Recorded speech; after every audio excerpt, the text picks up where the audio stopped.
Saya ingin titik beratkan teman-teman sekalian, dan ini yang paling banyak di Indonesia dimasuki oleh syaitan, didukung juga dengan media-media syaitan. Masalah pintu takut. Takut. Kenapa dukun-dukun itu kalau kita masuk ke tempatnya selalu gelap, ada tengkorak, remang-remang?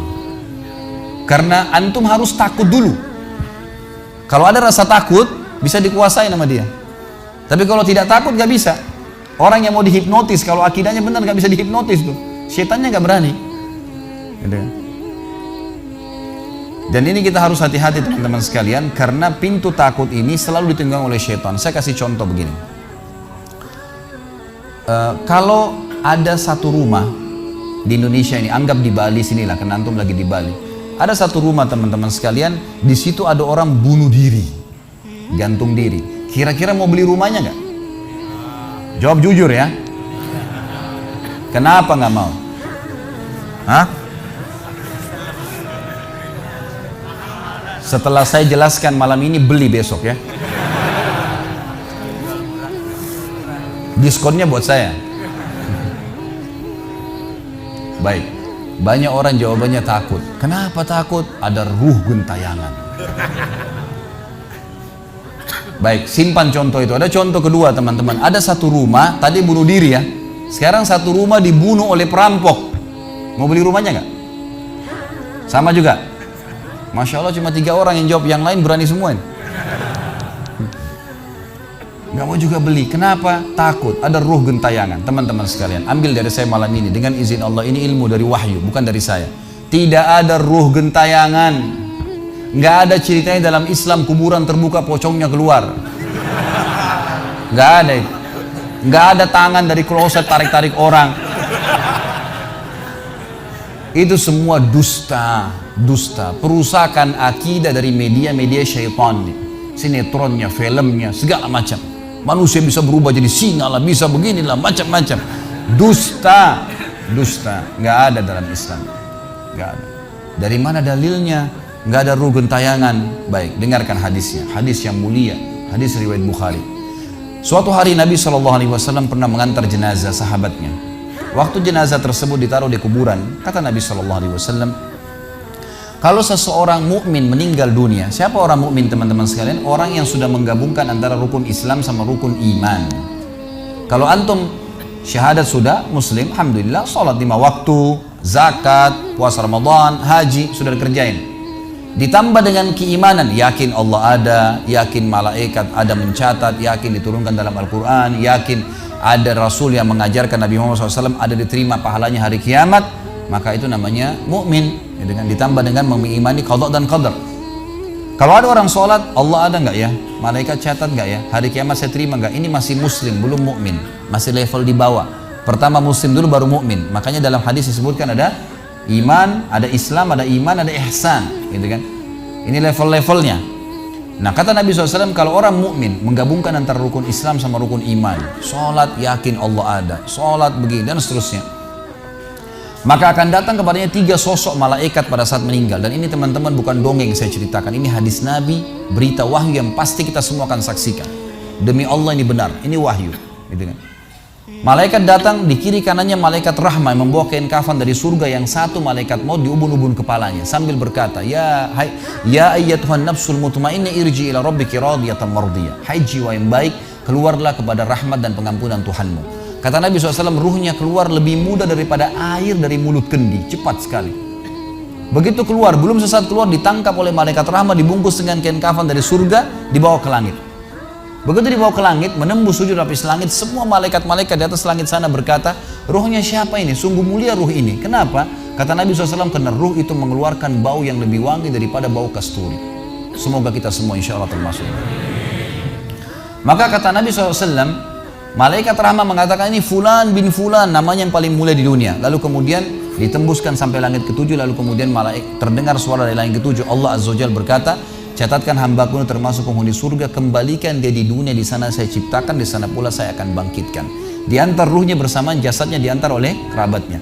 Baru 3 langkah mereka jalan dia masih bisa. Ruh ini masih mendengarkan suara sendal mereka. Lalu malaikat datang mendudukkan dia lalu berkata, siapa Tuhanmu, siapa nabimu, apa kitabmu. Lalu dia kalau orang beriman kata Nabi SAW, Allah berfirman, yuthabbitullahu alladhina amanu bil qawli tsabit fil hayatid dunya fil akhirah. Allah akan tetapkan jawaban di lisan orang-orang beriman di dunia. Kalau dia belajari agama ini lalu ditanya kenapa kau sholat, kenapa kau puasa, dia akan punya jawaban dari wahyu. Dan di akhirat kata ulama tafsir adalah yang dimaksud pertanyaan mungkar nakir atau malaikat di kuburan. Ringkas cerita adalah dia akan menjawab, Tuhanku Allah, Nabiku Muhammad, kitabku Al-Quran. Pada saat dia jawab jawaban itu teman-teman sekalian, maka tiba-tiba saja kata Nabi SAW, malaikat tersebut membukakan baginya pintu neraka, azab, siksaan, orang teriak-teriak, api yang berkobar-kobar, dia ketakutan. Kata malaikat, lihat dari apa Allah selamatkan dirimu. Karena kau beriman, kau nggak jadi masuk sini, ditutup. Supaya dia tahu nih, kalau dia berbuat salah akan masuk situ, ditutup. Dibuka pintu surga, dayang-dayang, permadani, istana yang luas, luar biasa. Dia gembira. Lalu kata malaikat, kau akan masuk di sini. Maka si mayit tersebut pun berdoa mengatakan, ya Allah cepatkan waktu, karena aku ingin masuk ke dalam surgaku. Lalu datang di sebelahnya orang yang tampangnya gagah, badannya bersih, wangi, saking sempurnanya kata jenazah ini, ruh ini berkata, siapa kamu ini? Sungguh sempurna ciptaan Allah pada dirimu. Maka dia berkata, diam dulu. Maka dia berkata, gitu kan? Dia berkata, saya amal soleh akan menemani kau sampai hari kiamat. Insya Allah setelah riwayat ini kita sholat. Saya amal soleh akan menemani kau sampai hari kiamat. Maka kata Nabi SAW terdengar suara, ya Allahu alam di sini disebutkan Allah atau malaikatnya, tapi yang jelas menyampaikan dari Allah Subhanahu Wa Taala, lapangkan kuburan hambaku ini seluas pandangan matanya dan bukakanlah pintu surga baginya setiap pagi dan petang dia melihat. Maka jadilah kuburannya taman dari taman surga sampai hari kebangkitan. Baik. Sebaliknya kata Nabi SAW, kalau orang fasik, siapa tadi fasik? Muslim yang masih berbuat maksiat. Teman-teman hati-hati. Jangan kena mengandalkan sudah syahadat kemudian bebas berbuat dosa. Hati-hati. Fasik dan orang kafir proses matinya sama. Kata Nabi SAW, orang fasik dan orang kafir akan datang kepadanya 3 malaikat. 2 malaikat azab di kiri kanannya, 1 malaikat maut dibunuh-bunuh kepalanya yang berkata, hai jiwa yang busuk, keluar kepada kemurkaan Tuhanmu.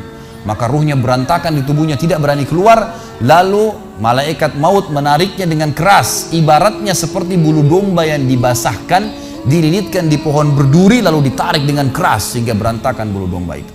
Keluar, belum sesaat keluar ditangkap oleh malaikat azab, dibungkus dengan kain kafan dari neraka, dibawa. Baru langit pertama nggak dibukain pintu oleh para malaikat.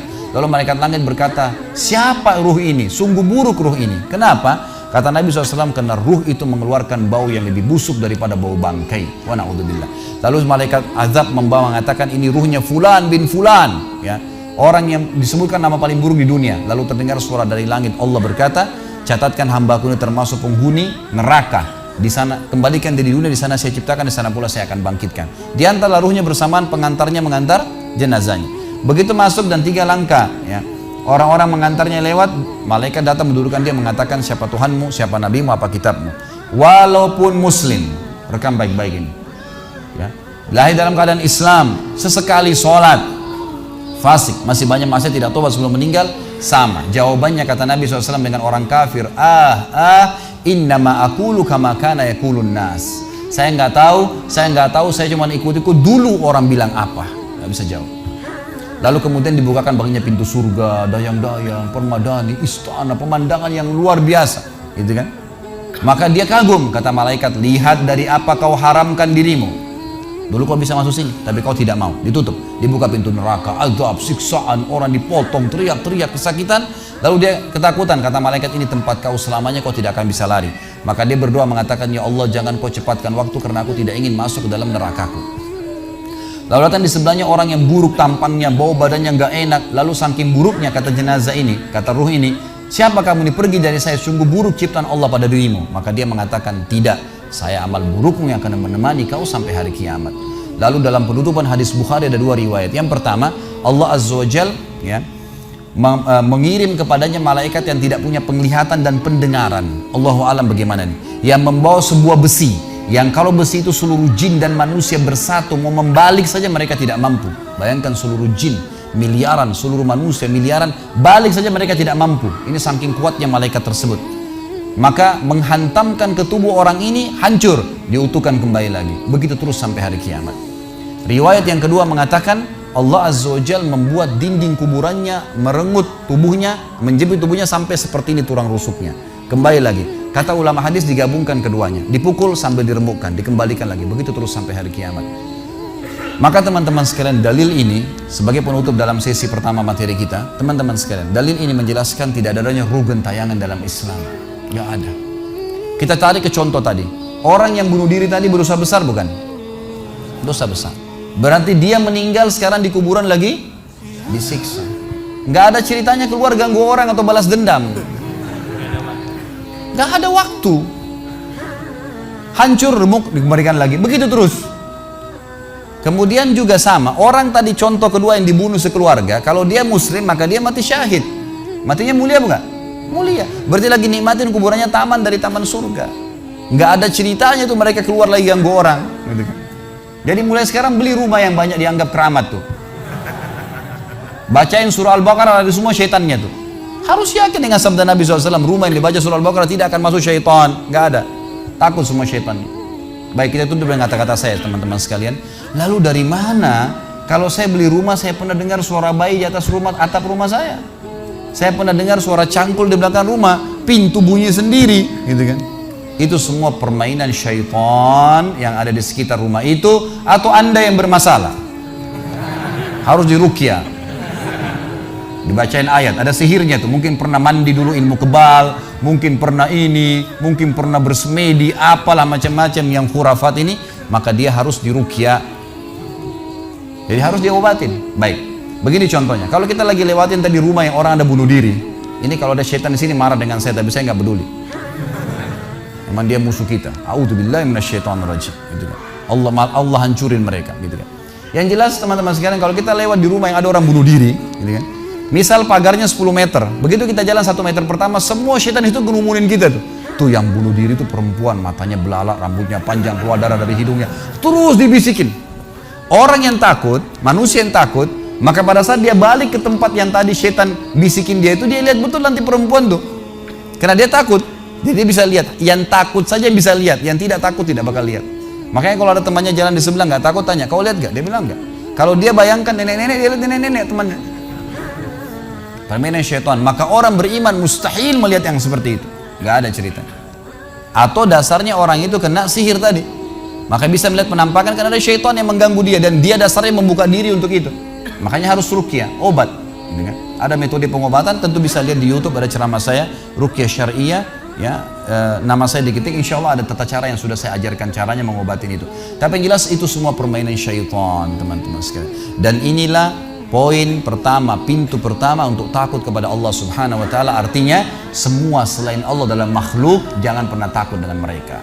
Syaitan pun yang biasa dianggap menakutkan bagi manusia itu dusta semua. Sampai sabda Nabi SAW mulia, hadis Bukhari, siapa yang membaca Bismillah, Bismillah, maka syaitan yang ada di sekitarnya menjadi kecil seperti lalat. Jadi orang yang gambarkan syaitan besar itu tidak benar semua. Kata Nabi SAW dalam hadis Bukhari yang lain, siapa yang mau masuk ke rumahnya lalu dia baca Assalamualaikum, salam warahmatullahi wabarakatuh, syaitan di sekitar rumahnya berkata kepada teman-temannya, tidak ada tempat nginap buat kalian malam ini. Salam saja sudah jadi benteng, nggak bisa masuk. Kalau dia makan dengan baca Bismillah, ya, dia baca Bismillah, maka syaitan berkata lagi sama teman-temannya, tidak ada makan malam buat kalian malam ini. Nggak bisa cuy. Dan syaitan tidak bisa membuka dan menembus tembok atau pintu manusia. Dusta semua itu tembus tembok, tembus pintu, dusta. Karena Nabi SAW yang bilang, syaitan tidak bisa membuka kembali pintu ditutup oleh manusia. Syaitan tidak bisa membalikkan, ya, panci yang sudah ditutup oleh manusia. Maka padamkan lampu kalian, tutuplah panci-panci kalian, karena syaitan bisa menunggangi makhluk yang lain. Sebagai penutup hadis Nabi SAW, pernah ada seorang sahabat membawa tikus ditangkap malam hari. Pada saat ditangkap tikus tersebut, lalu sahabatnya tidak bunuh, dipegang sama dia, dibawa ke masjid. Dia bilang, ya Rasulullah, ini tadi, ya, saya tangkap di rumah saya apain hewan ini? Boleh saya bunuh atau enggak? Kata Nabi SAW, jadi tikus itu sambil ditahan oleh sahabat. Kebetulan Nabi SAW punya tikar yang dipakai sholat, di sebelahnya ada lilin kecil, minyak dengan api, gitu kan. Lalu tikus ini sementara Nabi SAW bicara sama sahabat, lepas menyentuh ya lilin Nabi SAW, lalu tumpah minyaknya di sejadah, di tikarnya Nabi, terbakar. Kata Nabi SAW, sesungguhnya hewan ini fasiqah, fuaisiqah, buruk, boleh dibunuh gitu kan. Dan syaitan menunggangi hewan seperti ini untuk membakar rumah-rumah kalian, tapi mereka tidak bisa membakar langsung. Mereka cuma bisa menggunakan hewan yang kebetulan lewat dan seterusnya. Seperti misalnya syaitan bisa menggoda manusia lain untuk mengganggu kita, gitu kan. Tapi untuk dia langsung tidak ada ceritanya. Itu semua tidak benar teman-teman sekalian. Insya Allah.